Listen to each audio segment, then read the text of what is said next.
दोस्तों, जब जब भारत की ओर दुश्मनों ने आंख उठाकर देखा है, तब तब भारत माँ के वीर सपूतों ने अपने शौर्य और वीर पराक्रम के दम पर दुश्मनों की आंखों में आंख डालकर उनको जवाब दिया है। मातृभूमि की रक्षा की सौगंध खाने वाले इन वीर बहादुरों ने विपरीत परिस्थितियों में भी अपने इस प्रण को बनाए रखा और दुश्मनों को भारत की सीमाओं से खदेड़ दिया। दोस्तों, आज के इस वीडियो में हम बात करने वाले हैं भारतीय सेना के वीरों द्वारा हिमालय की कठिन परिस्थितियों में चलाए गए एक ऐसे ही ऑपरेशन के बारे में, जिसमें भारतीय सेना ने सियाचिन ग्लेशियर को अपने कब्जे में कर पाकिस्तान, चाइना समेत दुनिया भर को बता दिया कि इंडियन आर्मी से बेहतर और कोई नहीं है। तो हेलो गाइस, मैं हूं कौशिक और चलिए जानते हैं operation Meghdoot, when Indian army captured Siachen in 1984।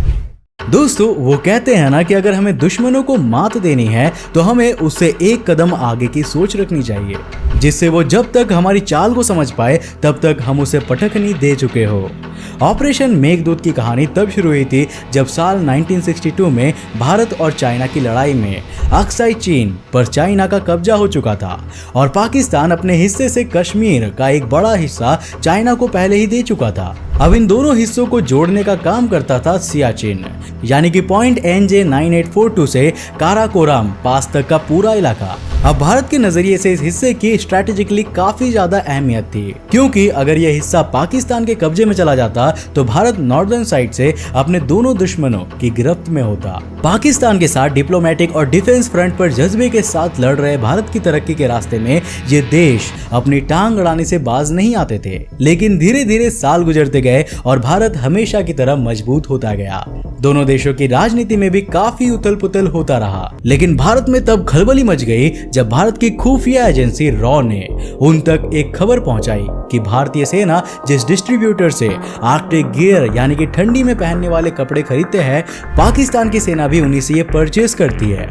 लेकिन भारतीय सेना तब हिल गई जब यह इंटेल मिलने के बाद साल 1977 में जर्मन माउंटेनियर्स की एक टीम ने साल्टोरो रेंज पर ट्रैकिंग करने की परमिशन आर्मी ऑफिशियल से मांगी। अब इस परमिशन के लिए वो कर्नल नरेंद्र बुल कुमार से मिले।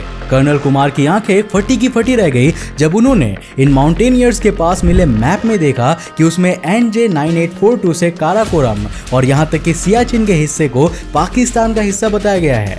अब इस बात को लेकर वो तुरंत हाई कमांड के पास दिल्ली पहुंचे, जहां पर उन्होंने सबसे पहले ये बात director of military operations Lt general Manohar Lal Chhibber को बताई और यूरोप के देशों में छपे इन मैप्स को दिखाया। अब आपको जानकर हैरानी होगी कि इन मैप्स को देखने के बाद जनरल छिब्बार थोड़ी देर के लिए परेशान दिखाई दिए, लेकिन बाद में उन्होंने तुरंत कर्नल कुमार को यह ऑर्डर दिया कि वो ग्राउंड रिपोर्ट तैयार करके लाए। ऑर्डर पाकर कर्नल कुमार एक छोटी सी सैनिकों की टुकड़ी को लेकर बिलाफोर्ड ला पहुंचा और यहाँ पर उन्होंने कई सारी ऐसी चीजें देखी जिससे यह साबित होता था कि पाकिस्तानी आर्मी इस एरिया में अपनी एक्टिविटीज कर रही है। हालांकि उन्हें यहाँ पर उनके ट्रूप्स होने के तो कोई भी सबूत नहीं मिले, लेकिन उन्हें एयर मार्च करते हुए एक पाकिस्तानी हेलीकॉप्टर जरूर दिखाई दिया। उन्होंने तुरंत अपनी रिपोर्ट तैयार की, जिसमें उन्होंने रिकमेंड किया कि इंडियन आर्मी को इस एरिया की सुरक्षा के लिए यहाँ पर जल्द से जल्द आर्मी डिप्लॉय कर देनी चाहिए, नहीं तो पाकिस्तानी आर्मी इस एरिया को हमसे लेने में ज्यादा वक्त नहीं लगाएगी। उनकी इस रिपोर्ट को सीरियस लिया गया और वहां पर आर्मी पेट्रोलिंग बढ़ा दी गई, लेकिन हाई कमांड ने वहां पर आर्मी के परमानेंट सेटलमेंट बनाने के लिए मना कर दिया। अब देखते ही देखते साल 1983 आ गया। लेट जनरल छिब्बार अब नॉर्दर्न कमांड के कमांडिंग ऑफिसर बन चुके थे। उनके कमांडिंग ऑफिसर बनने के थोड़े ही दिनों बाद उन्हें पाकिस्तान की तरफ से एक नोट मिला, जिसमें पाकिस्तान की ओर से धमकी भरे अंदाज में भारतीय जवानों को नसीहत दी गई थी। अब भारत ने इस नोट पर अपना कड़ा विरोध भी जताया, लेकिन पाकिस्तान अपनी हरकतों से बाज खाने वाला नहीं था। लेकिन जब सितंबर-अक्टूबर 1983 को इंडियन शिप सर्विसेज की तरफ से एक इंटेल मिली तो हर कोई तुरंत हरकत में आ गया। इस इंटेल में बताया गया कि पाकिस्तान सियाचिन पर कब्जा करने के लिए अपने ट्रूप्स तैयार कर रहे हैं, जिसके लिए उसने एक स्पेशल ट्रूप्स की टुकड़ी तैयार की है, जिसे ब्रूजिल फोर्सेस कहा जाता है। अब इस इंटेल के मिलते ही पूरी नॉर्दर्न कमांड हरकत में आ गई और तुरंत भारत के PM इंदिरा गांधी को इसकी खबर दी गई। PM ने तुरंत ही लेट जनरल PN हून को इस पूरे ऑपरेशन की जिम्मेदारी सौंप दी और कहा कि चाहे कुछ भी हो जाए, इस बार ये पाकिस्तानी चूहे अपने बिलों से बाहर नहीं आने चाहिए।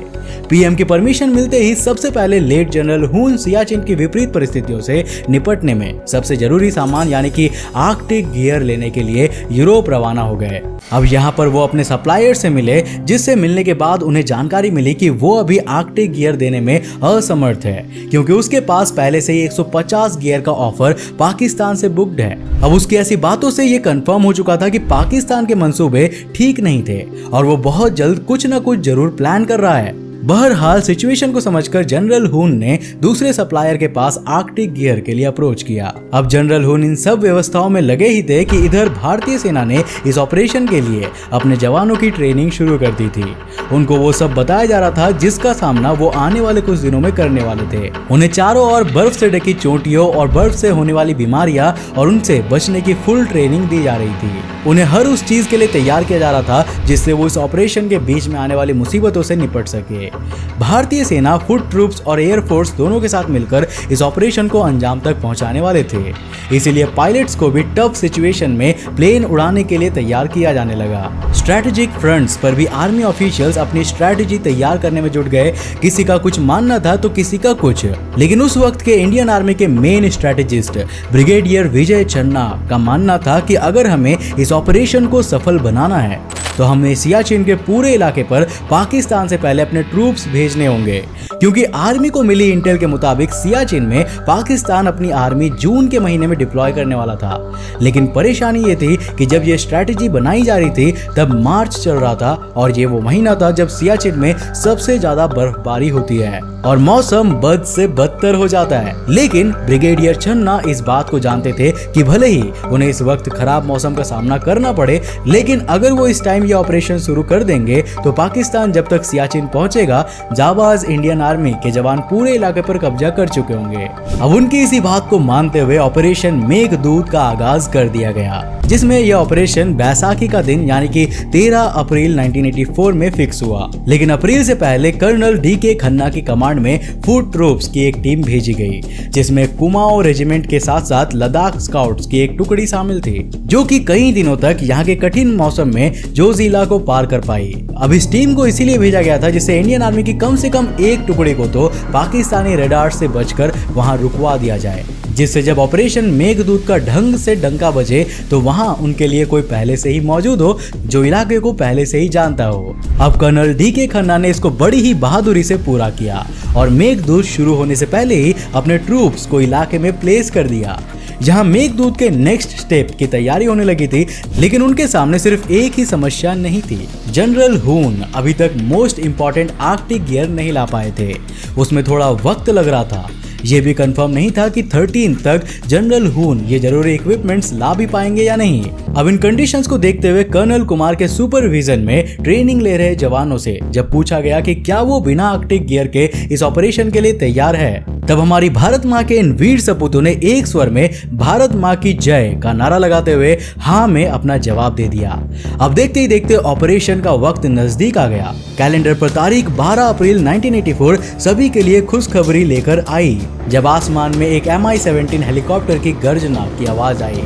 इस हेलीकॉप्टर में लेट जनरल हुन यूरोप से आर्कटिक गियर लेकर आ चुके थे। इन्हें देखकर हर किसी की खुशी का ठिकाना नहीं रहा। जैसे ही ये सामान पहुंचा, ऑपरेशन मेघदूत, जिसमें भारतीय सेना को इंदिरा कोल, सियाला, बिलाफोंडला और ग्योंगला के साथ पूरे सियाचिन पर कब्जा करना था, उसको हरी झंडी दिखा दी गई।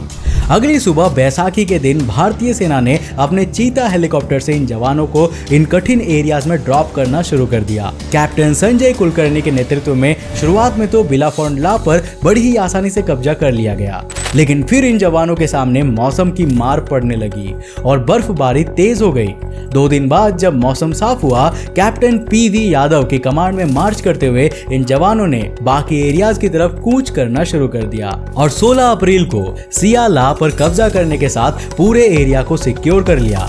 भारतीय सेना अब पूरे एरिया पर अपनी नजर बनाए हुए थी और वो भी पाकिस्तान और चाइना को खबर लगे बिना।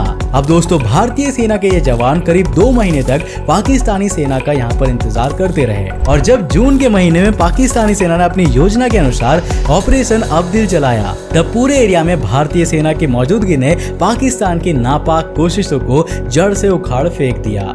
दुनिया की सबसे ऊंची बैटलफील्ड पर दोनों सेनाओं के बीच घमासान युद्ध हुआ, लेकिन अंत में सही सही वक्त और सही डिसीजन के साथ उठाया गया हमारा कदम काम आया और पाकिस्तानी सेना को मुंह की खानी पड़ी। अगस्त आते आते भारतीय सेना के वीर जवानों ने ग्योंगला के साथ साथ पूरे सियाचिन को अपने कब्जे में ले लिया था और सभी चोटियों पर शान से हमारे प्यारे तिरंगे को फहरा दिया था। तो दोस्तों, ये थी कहानी ऑपरेशन मेघदूत की।